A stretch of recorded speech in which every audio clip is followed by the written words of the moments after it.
I'm going to do this without editing, and I've had mixed emotions about even making this video, but I've got to document it. Sad day here on the Upper Pack in North Idaho at the cabin in the woods. These two hens of mine that are retired are leaving today, but they're going to a better place, sending them off to a retirement home. Someplace with electricity where they can have a heat lamp and they can get out in free range. I'll explain to you why they can't do that here right now.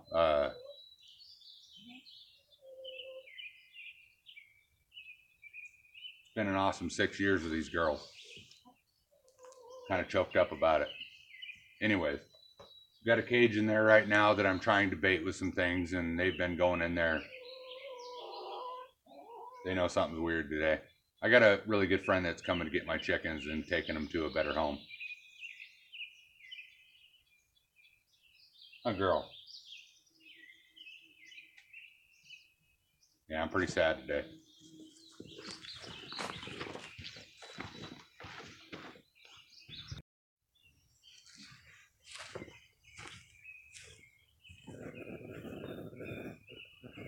So we're inside the coop now, and these girls love apples, don't you? I'm gonna cut this in half for you, and I'm gonna try to get them in this cage as easy as possible. Get them sent down the road, but I'm not liking this, but it's reality. I've still got about 2 or 3 hours before I have to actually get them in there, so I'll just kind of entice them in and try to get them on their way. And they'll be happy once they get there. They'll be with a bunch of other chickens, and they'll have heat, and they'll be able to free range.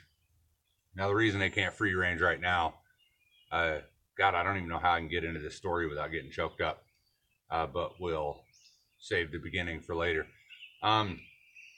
Reason they can't free range right now is it took about 5 years for me to get them used to the dogs and vice versa, and they all get along just fine now. But my little female Isabel has a tendency to eat their droppings, and I've heard that dogs do that, but also they can get a bacterial infection in their stomach. And my old Isabel, she got pretty sick. She was following these guys around and basically picking up after them, and she got pretty sick for a while. And so now I can't let these chickens out, and every time I walk by this dang kennel, they come running up to the fence. They want to get out here amongst the green grass and whatnot, and I just can't let them. So I've got to send them somewhere else. It's a bittersweet day. They don't trust me right now at all, but I'll talk about it here in a minute.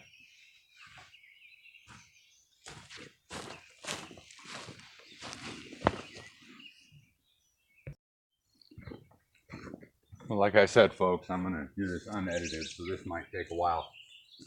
But it's important because it's a huge piece of my past 6 years up here with this off-grid experience and these two gals here. Man, I'm going to miss them. So they're going to a new home. And it's bittersweet.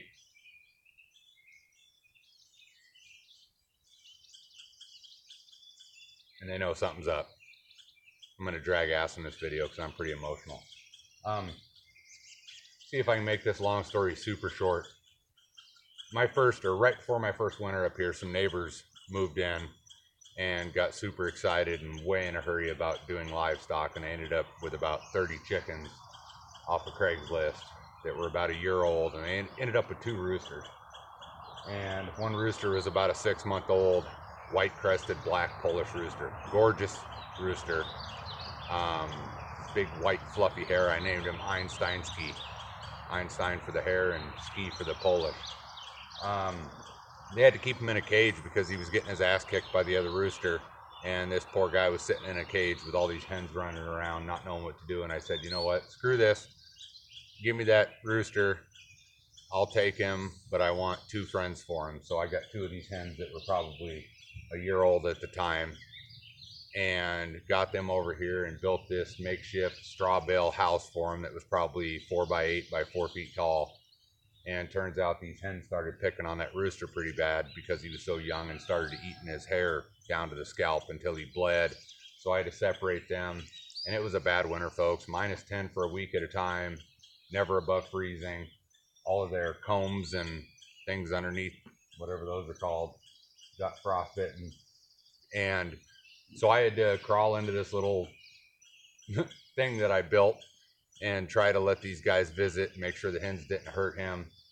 And I pretty much nursed this guy back to health. Sweet rooster for the first year. Soon as the snow thawed that year, I got this thing built. This is my original cab over camper that I stayed in up here while building the cabin, and made them this fortress. And everybody seemed happy for the first year, and then that rooster got cocky. And I mean, he used to follow me around like a dog. He was like my little pet. He let me hold him. I absolutely adored him. But then he got territorial with these hens, and well, worst case scenario, folks, I had to dispatch him. And these two girls have been with me for 5 years now in this enclosure. And it's a real nice enclosure, but they just can't get out in free range anymore. This isn't right for them. And these winters are brutal on them. I've got this cab over camper full of straw bales for insulation, but in these super cold winters, they're struggling. They deserve better. Don't you, girl? They like it in here, but I need to get them somewhere better.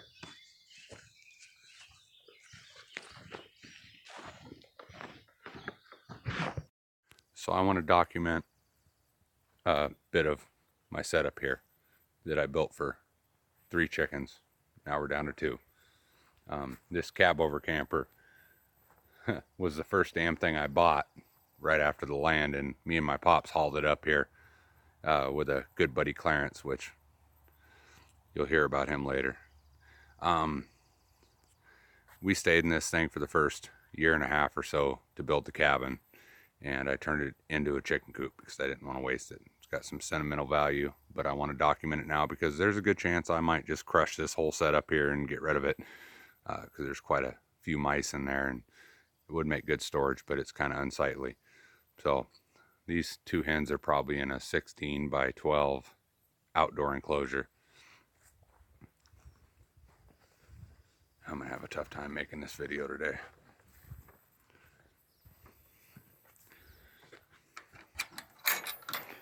You got a great little setup, but it's the lack of electricity thing that makes it rough. I know the Ingalls family did it way back in the day, but no sense in doing it now. They struggle in the winters. It gets cold up here. Got a nice little setup over here. Food, water, a little bit of chicken art on the wall. They've got perches everywhere. They're actually set up really special like. And they're happy. But I've been using them for their manure for the past 2 years because they've quit laying eggs. Now I got to get them in that cage. We'll go inside the camper now. Yeah, Isabel, you were in the way. Huh? You can't get in there and eat their shit, can you? Buckaroo doesn't like their poop. Well, he probably does, but not like this guilty one here. It's the only reason she wants them to come out.